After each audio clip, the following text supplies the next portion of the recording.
수익의 내부에서도 좀 쓴소리를 해서 이 내부적으로도 좀 바람직한 방향으로 갈 수 있게 하고 비판도 좀 하는 역할을 해야 되는데,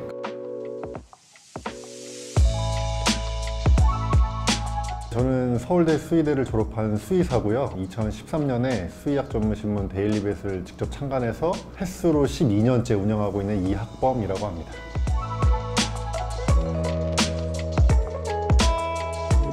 데일리벳은 이제 수의학 전문 신문사입니다. 이 데일리벳의 벳이 수의사를 뜻하는 영어 단어잖아요. 그 수의사 관련된 모든 소식을 다룬다고 보시면 되는데요. 데일리벳을 이제 좀 활용하는 방법은 이제 수의사 또는 수의대생, 그 다음에 이 수의 관련 업계에 직접적으로 관련되신 분은 데일리벳을 그냥 구독을 해서 보시면 좋을 것 같은데, 요즘에 또 영상 시대다 보니까 이제 읽는 게 싫으신 분들은 데일리벳 유튜브 채널이 있어요. 그래서 그걸 또 쇼츠로도 올리니까 이제 유튜브를 통해서 좀 보셔도 도움이 되지 않을까 이런 생각을 하고 있고, 수의사, 수의대생들임에도 불구하고 이런 중요한 이슈에 관심 없는 분들이 있잖아요.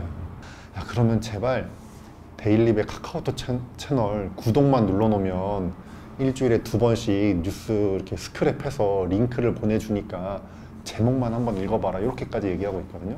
그 정도만 해도 돌아가는 일들을 좀 파악할 수 있지 않을까 생각하고 있습니다.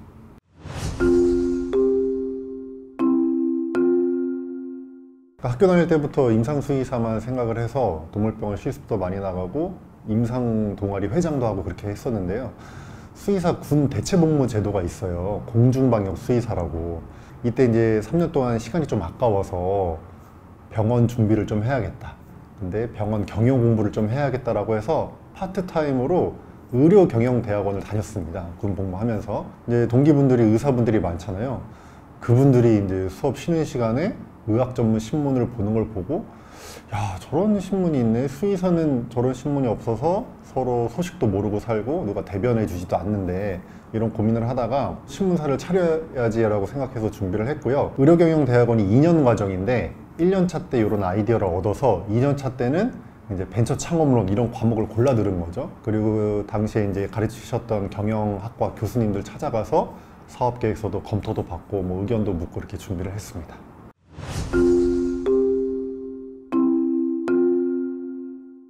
당연히 고민이 엄청 많았고, 부모님들은 뭐 반대를 하신 건 아닌데 약간 한번 해봐라 라고 해주시긴 하셨는데, 아마 제가 이렇게 오래 할 거라고는 생각을 안 하셨던 것 같아요.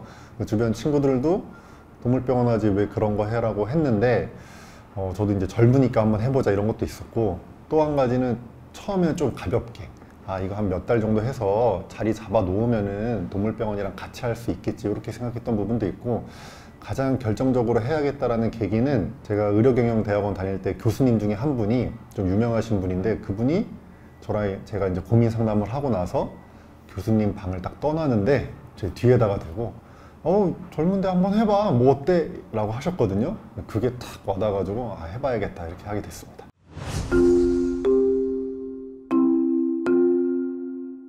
버티는 게 이제 쉽지 않았습니다. 첫 번째로 이제 경제적으로 저랑 제 수의사 동기랑 둘이 창업을 했는데, 저희 모은 돈 갖고 시작했는데 그 돈이 이제 떨어져 가니까 그게 이제 하나 힘들었고, 또 한 가지는 저희가 이제 수의사 출신으로서 전문성을 강조하면서 시작을 했지만 저희가 사실 전문 기자가 아니었잖아요. 그래서 저희가 이제 기사 쓰는 법도 진짜 맨땅에 헤딩을 하면서 공부하고 그랬거든요. 기사를 좀 전문적으로 쓰게 되고 데일리벳이 알려지면서 사람들이 좀 보게 되면서 이런 선순환 구조로 돌아간 거는 한 3, 4년은 걸린 것 같아요. 그때까지는 진짜 그만둘까 생각을 굉장히 많이 했죠. 근데 처음에 저희가 시작했을 때 이 취지에 공감을 해주시고 응원해주신 수의사 선후배분들이 되게 많으세요. 근데 그분들을 보면서 그래, 조금 더 해봐야지 했던 게 여기까지 온 것 같습니다.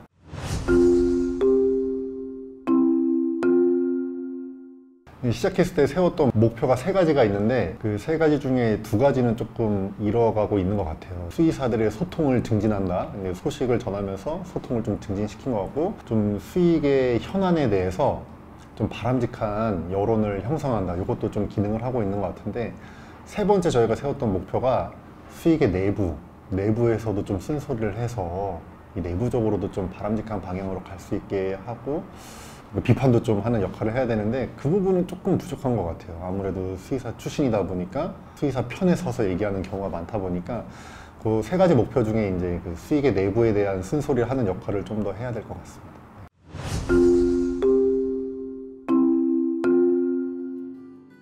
저희가 뭐 특별히 우리는 이렇게 해야 된다 뭐 이런 규정이나 기준은 없는데 저랑 제 동업자 둘 다 수의사 출신이다 보니까 어쩔 수 없이 기준이 세워지는 것 같아요. 수의사 입장에서. 그래도 계속 조심하려고 하는 거는 우리가 수의사 출신으로서 수의사 입장을 대변하지만 우리 객관적으로 가야 된다.